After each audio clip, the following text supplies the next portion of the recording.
नमस्कार, रेखा रेसिपीमध्ये आपलं सर्वांचं स्वागत आहे। आज आपण राईस कटलेट बनवूया। हा 1 वाटी भात शिजवून घेतलेला आहे मी, मिरची 1 वाटी, ब्रोकोली वाफवून घेतलेले आहे, 1 वाटी गाजर किसून घेतलेला आहे, 1 वाटी कांदा, 1 वाटी टोमॅटो, 1 वाटी मेथी आहे चिरून घेतलेली, अर्धी वाटी पनीर आहे। कृतीला सुरुवात करूया।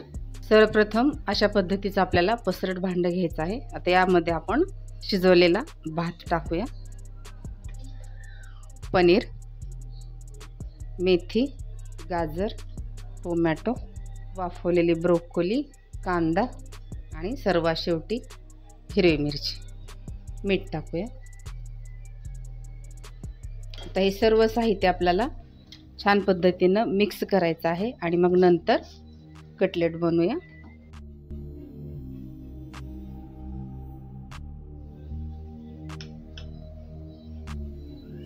असा लहान गोळा घ्यायचा आहे,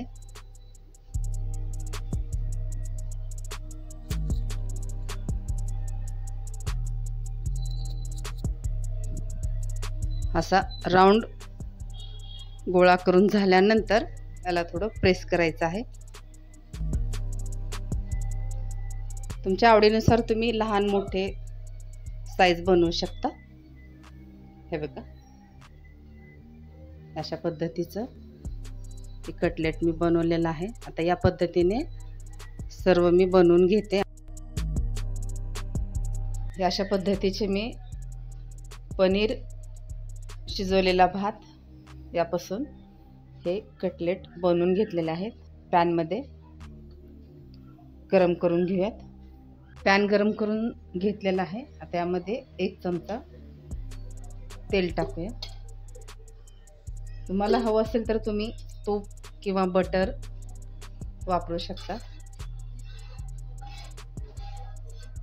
तेल हे अशा पद्धतीने सर्व पॅन मध्ये पसरवायचं आहे, जेणेकरून आपले हे कटलेट तव्याला चिकटणार नाही।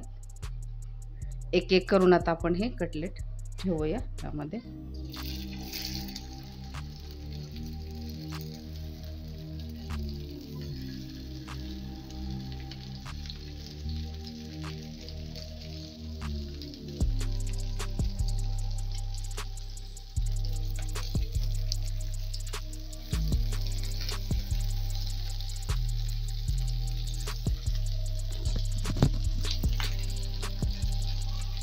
वरतून थोडंसं तेल टाकूया।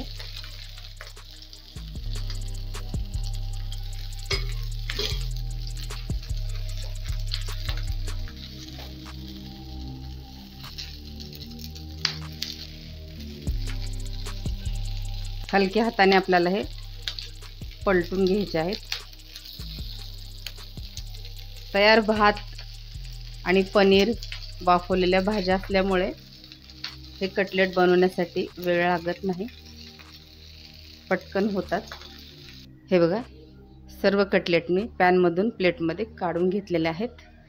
अशा पद्धतीने साधे आणि सोपे कटलेट तयार झालेले आहेत। तुम्ही सुद्धा बनवून बघा आणि आपल्या चॅनलला सबस्क्राईब करा। बाय।